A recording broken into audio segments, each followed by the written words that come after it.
But still, was it bad? Was it so bad to be thinking about Miori? It couldn't be. I remember my fantasies about her could really go on forever. I was thinking about what to do when I suddenly meet her in the bus, or when we had a football match. I hoped she'd watch from the distance and fall in love with me. Or I could give her first aid. I know it should be common knowledge, but it isn't. Only in my future job did I really have to know this, and so I learned. Most of the time, the one course one has been to doesn't last very long. It was so nice thinking I would help Miori like that. Perhaps some people would kidnap us and we'd have to be together. Yeah, for sure. She would be bleeding a little and I would stop the bleeding and disinfect it. Yeah, for sure. It really was true. Yeah, right. What could I do? Stop fantasizing in a stupid way and move your ass and talk with her. I just had to dream like that all the time. My favorite dream of those days was that Miori belonged to some kind of a secret organization and she monitors my every move. She has to do it because she's taught to, but I thought that maybe she would start to like me, if she knew how it was like in private. In private, you are a dumb boss, so I pretended there are cameras everywhere and Miori is watching.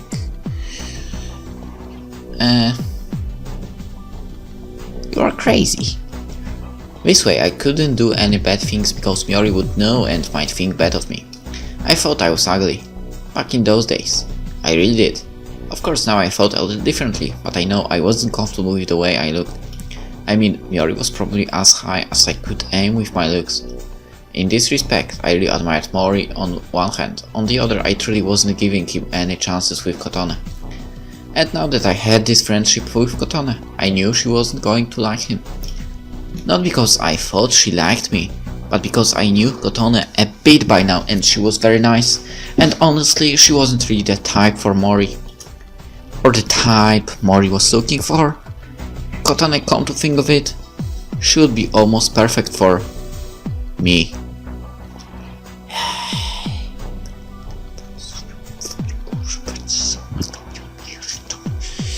But I wasn't going to let that happen. I liked Miori and Kotone was a friend. Besides, the situation wasn't good anyway.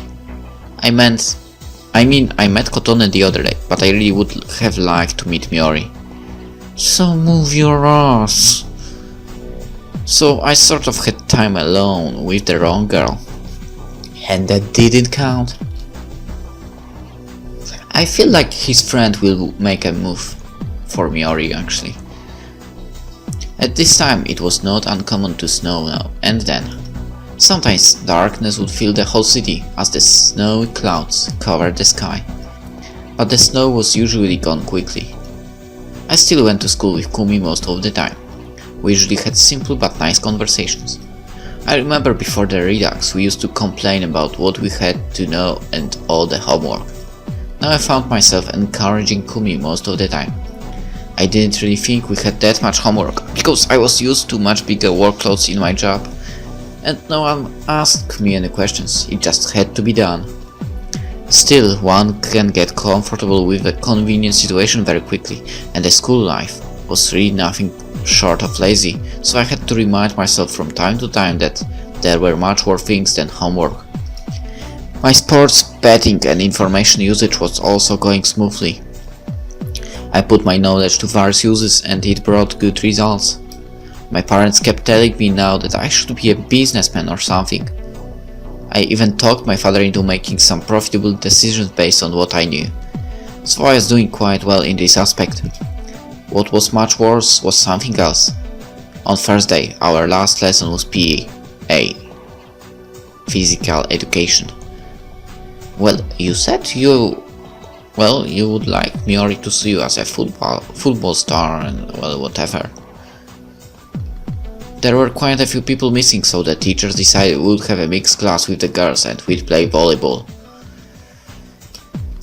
Well, I wasn't good in volleyball because I'm not too tall.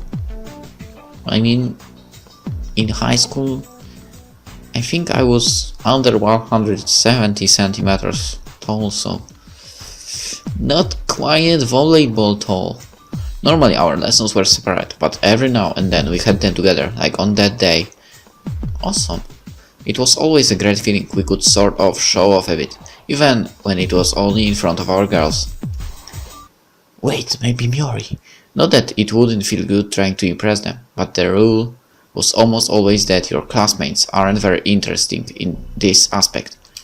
I hardly knew anyone of us boys who seriously liked a girl from our class. Still, it was great, because we tried to set up the girls in our team so that they could play a good game and every successful point counted double because we were a team like that.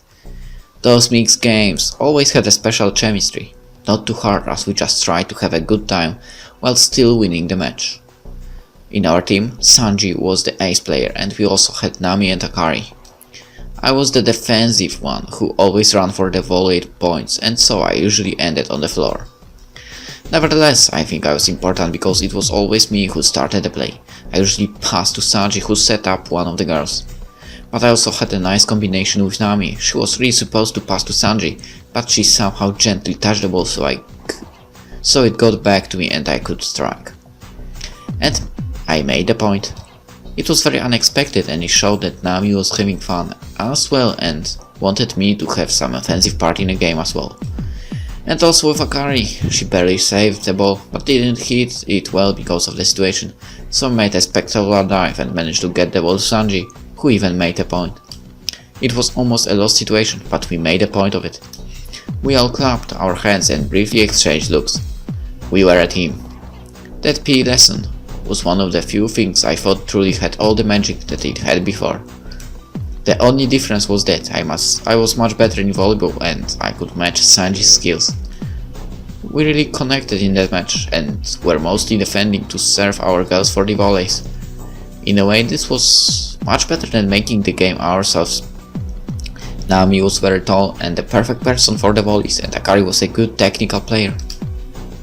Tomomi was there as well, commenting on the play more than actually playing, but we had quite a few laughs when she was making fun of the opposite team's boys.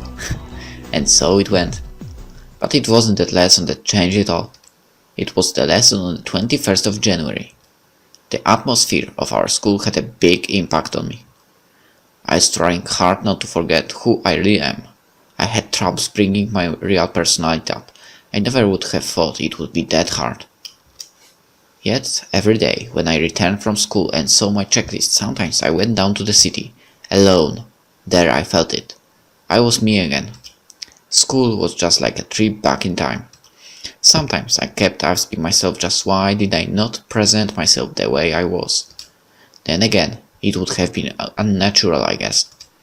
The time I wanted to do something about Miori and the cafeteria. That moment took away much of my energy. It was just a one-time thing. Slowly I knew I would find a non-radical way of changing into the person I really was, maybe even sometime very soon. I realized this on the 17th of January. It was a... Well, craps, the recording of my commentary broke for a second.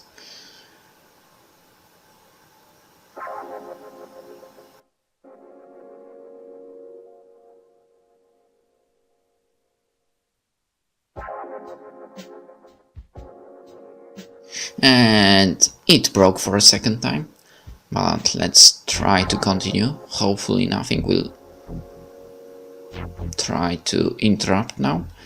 It was a very normal day. Actually, it was very warm outside for this time of year. I guess the winter wasn't much of a winter this year. With the very great thing that we had PE the last lesson. It meant the school day was over. We'll go to the gym and maybe play some volleyball or so.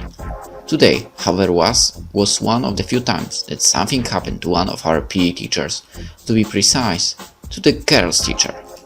Therefore, our teacher would suggest we play a soccer match outside. Mixed. What it meant was that we were not too hard in our play and it was more fun and technical. Many times we would try to set up a situation for our girls to score. And sometimes they actually would. It was great, always. That day the action was not exactly on the field. Although we tried to impress our girls in a way, with moves and passes, and we really had a good time, we were really looking forward to going home.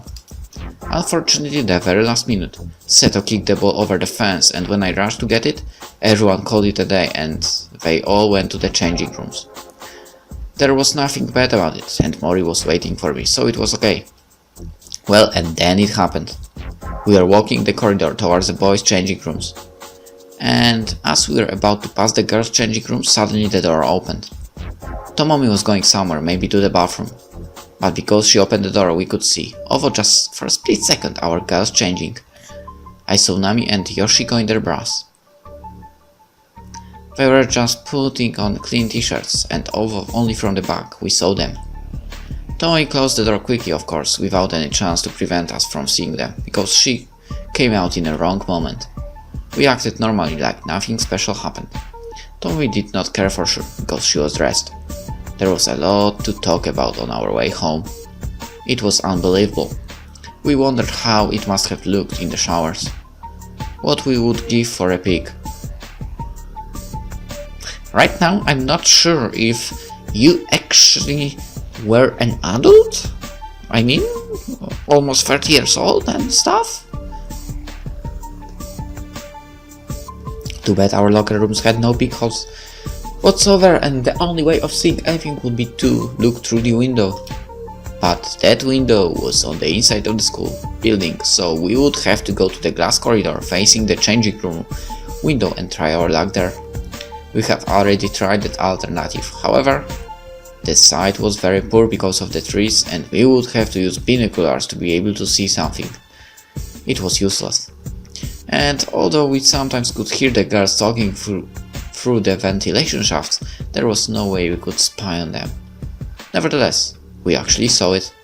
The girls' changing rooms. And Nami and Yoshiko. Nami was really great.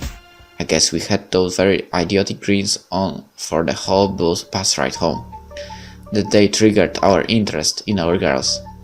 Not that we would not discuss them, but this really got things going and we were evaluating everything.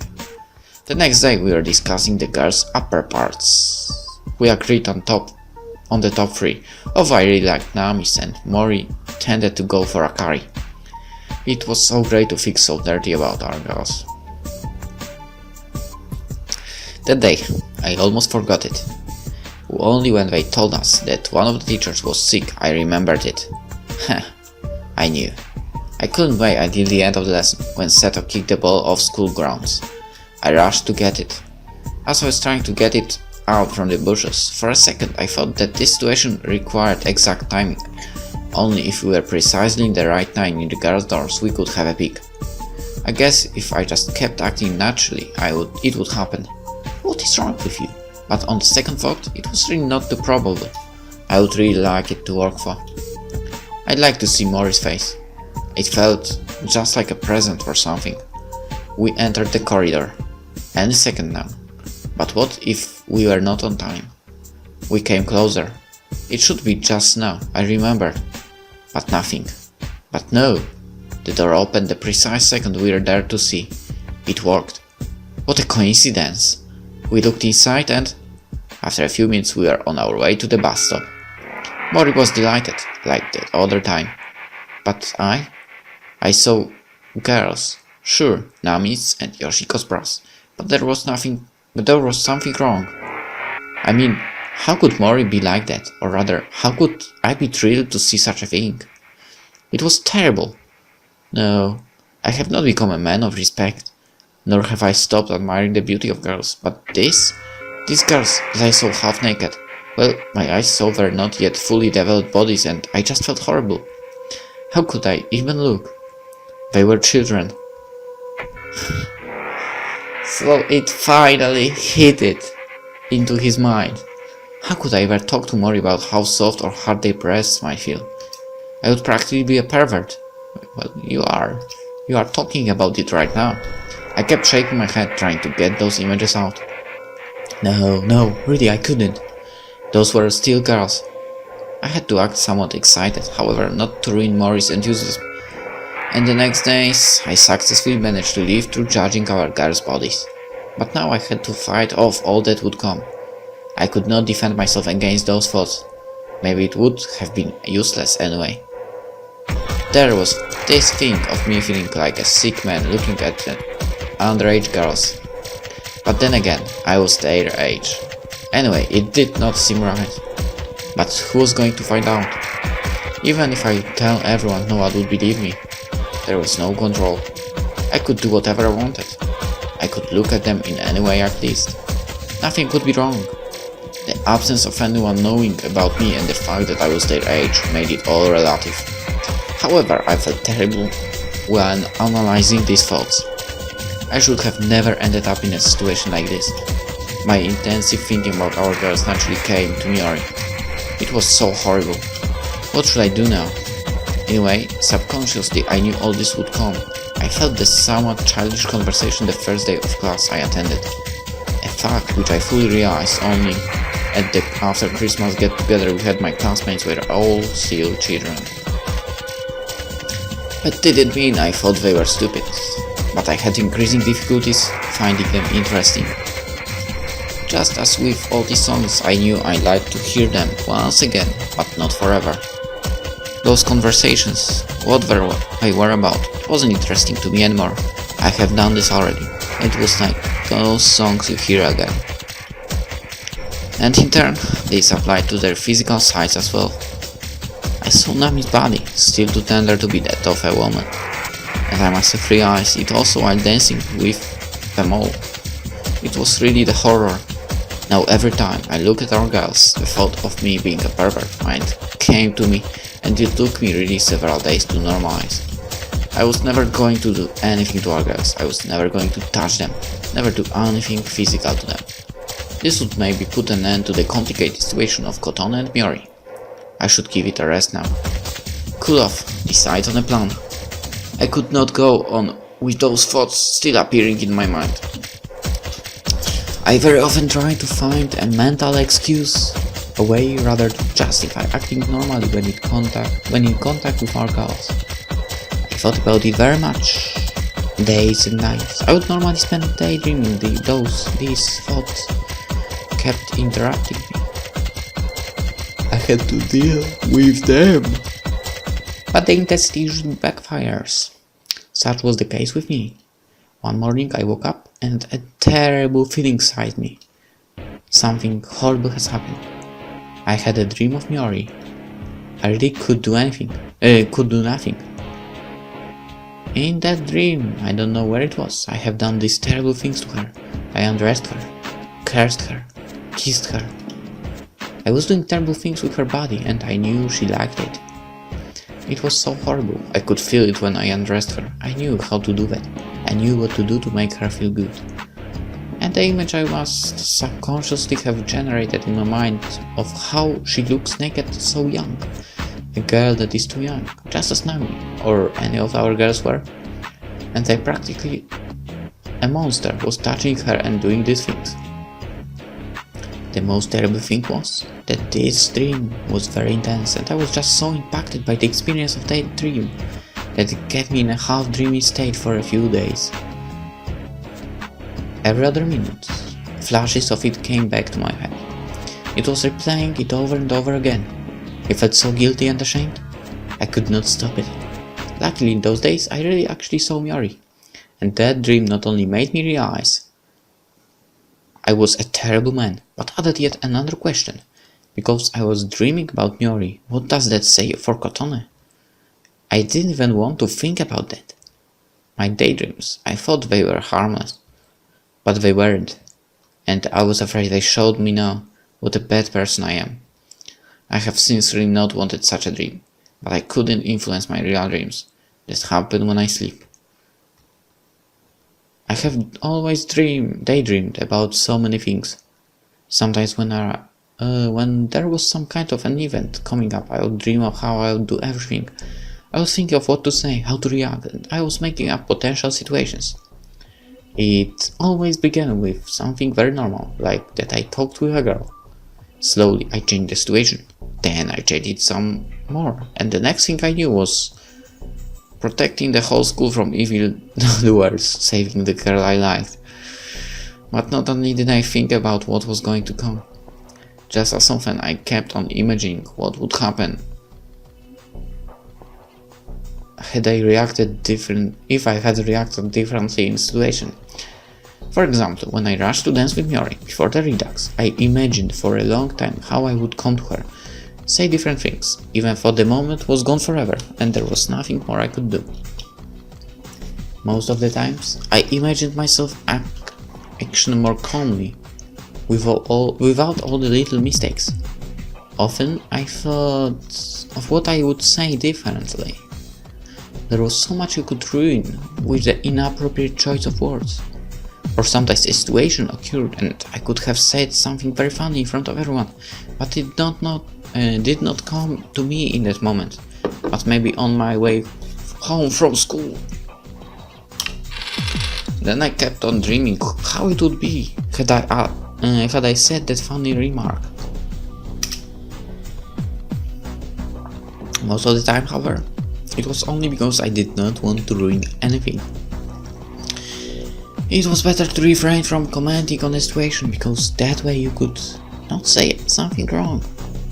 I especially tried to watch what I was saying whenever I had the idea that Miori might hear it, or that someone might tell her. It was no different this time, after the Redux. All days I kept on analyzing situations, making up new situations, and imagining how I could have reacted. Then I wondered just why I was daydreaming so much, imagining things. Why looking forward and simulating events that were to come was fine, why did I still keep on imagining how I could have reacted? Take Kotone for instance.